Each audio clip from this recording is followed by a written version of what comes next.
Welcome students. आज हम पढ़ेंगे डाइन्स, उनका नामकरण, समावयवता, बनाने की विधियाँ। सबसे पहले एल्काडाइंस का नामकरण IUPAC के नए नियमों के आधार पर देखते हैं।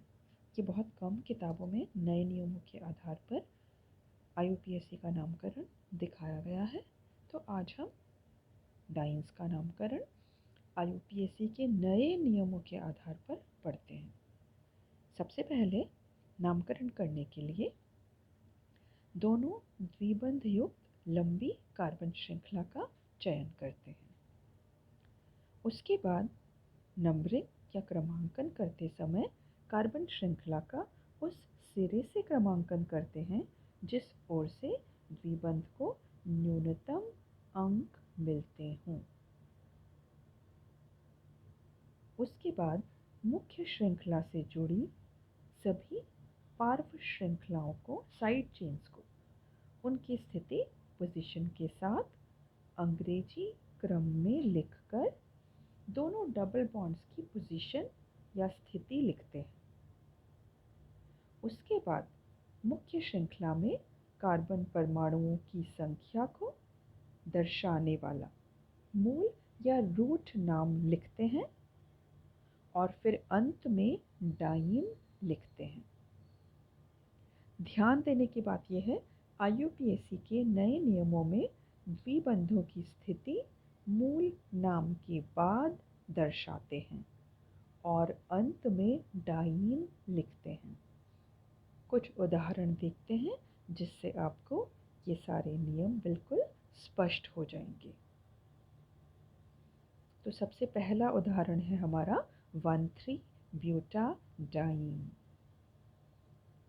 इसका IUPAC नाम लिखने के लिए देखते हैं। सबसे पहले जो कार्बन चेन है हमारी, उसमें 4 कार्बन एटम्स हैं। फर्स्ट और थर्ड पोजीशन पर डबल बॉन्ड है, इसलिए इसका IUPAC नाम हम लिखेंगे ब्यूट 1,3-डाइन। नेक्स्ट एग्जाम्पल देखते हैं, 2-मिथाइल-1,3-ब्यूटाडाइन। अब इसका IUPAC नाम कैसे लिखेंगे? सबसे पहले लॉन्गेस्ट चेन सेलेक्ट करते हैं जिसमें कि डबल बॉन्ड्स हैं। तो इसमें 4 कार्बन एटम्स हैं चेन में और सेकंड पोजीशन पर मिथाइल ग्रुप प्रेजेंट है। फर्स्ट और थर्ड पोजीशन पर डबल बॉन्ड्स हैं, तो इसका नाम लिखेंगे हम 2-मिथाइल ब्यूट, क्योंकि 4 कार्बन एटम्स की चेन है, 1,3-डाइन। नेक्स्ट एग्जाम्पल है 1,4-हेक्साडाइन। इसका IUPAC नाम लिखने के लिए हम देखते हैं, सबसे पहले 6 कार्बन एटम्स हैं। फर्स्ट और फोर्थ पोजीशन पर डबल बॉन्ड्स हैं, तो इसका नाम होगा हेक्स 1,4-डाइन। और लास्ट एग्जाम्पल, चेन में 5 कार्बन एटम्स हैं। सेकेंड और थर्ड पोजीशन पर डबल बॉन्ड है, तो पेंट 2,3-डाइन इसका IUPAC नाम होगा। इसके अलावा भी बहुत सारे उदाहरण हैं, आप पढ़ सकते हैं। नेक्स्ट हम देखते हैं आइसोमेरिज्म इन डाइन्स और डाइन्स में समावयवता। डाइन्स श्रृंखला, स्थिति तथा क्रियात्मक समावयवता दर्शाते हैं। तो एक एक कर इन तीनों को हम विस्तार से पढ़ते हैं। सबसे पहली है श्रृंखला समावयवता। यह उन डाइन्स में पाई जाती है जिनमें कार्बन परमाणुओं की संख्या अधिक हो।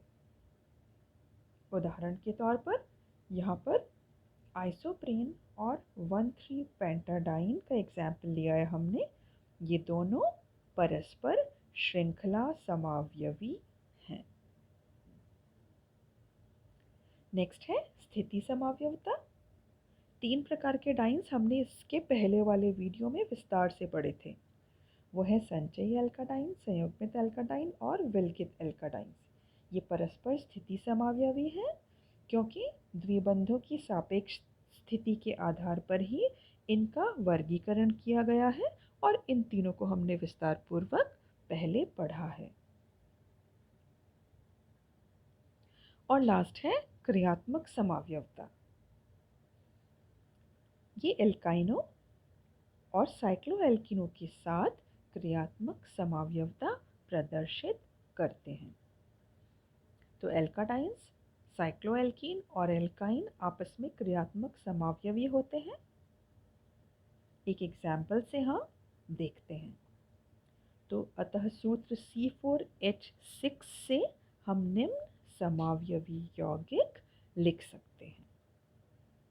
एल्काइन्स 1 ब्यूटाइन 2 ब्यूटाइन, साइक्लोएल्कीन्स में 1 मिथाइल साइक्लोप्रोपीन, 3 मिथाइल साइक्लोप्रोपीन और साइक्लोब्यूटीन, और ब्यूटाडाइन में 1,3 ब्यूटाडाइन और 1,2 ब्यूटाडाइन। तो ये सारे क्रियात्मक समावयवता प्रदर्शित करते हैं।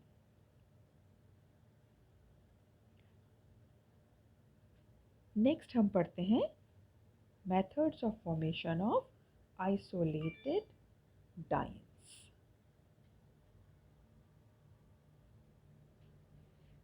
आइसोलेटेड डाइन्स मतलब विलगित डाइनों का बनना। तो सबसे पहले हम देखते हैं 2 मेथड्स हैं यहाँ जिनसे हम आइसोलेटेड डाइन्स बना सकते हैं।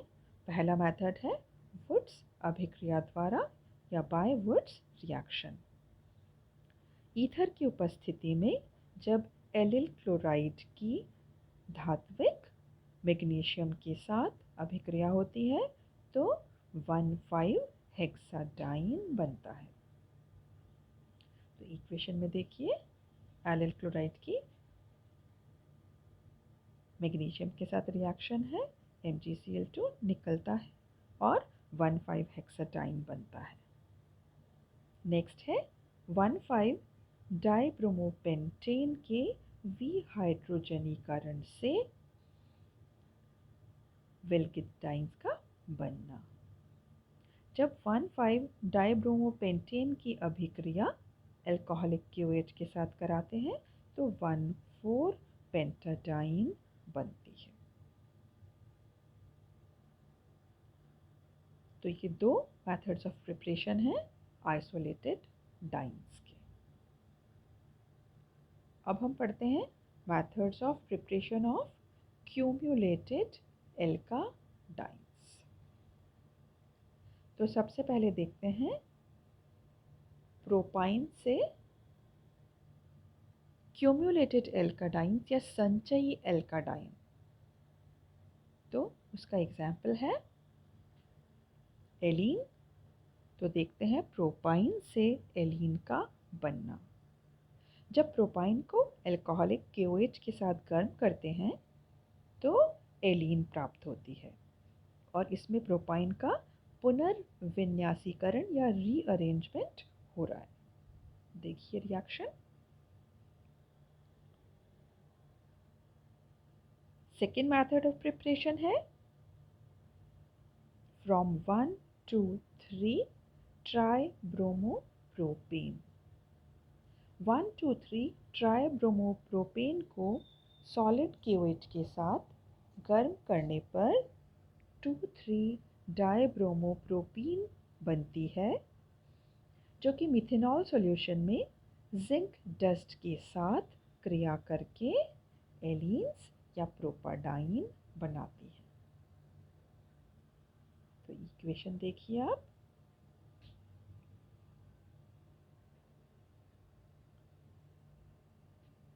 नेक्स्ट है फ्रॉम 2,3-डाइक्लोरोप्रोपीन।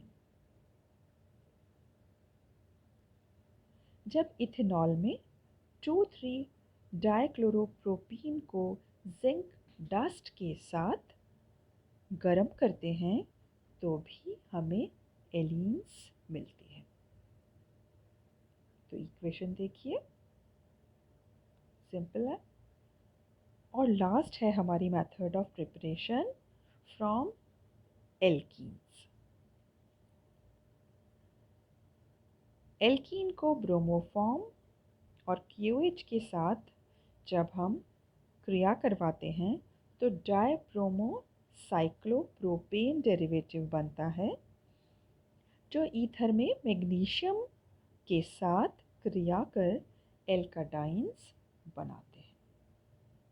तो ईथीन से प्रोपाडाइन हम इस विधि से एग्जाम्पल लेकर के हमने ईथीन से प्रोपाडाइन बनना दिखाया है। तो इस तरह से ये 4 मेथड ऑफ प्रिपरेशन है क्यूम्युलेटेड या संचयी एल्काडाइंस बनाने की। Thank you.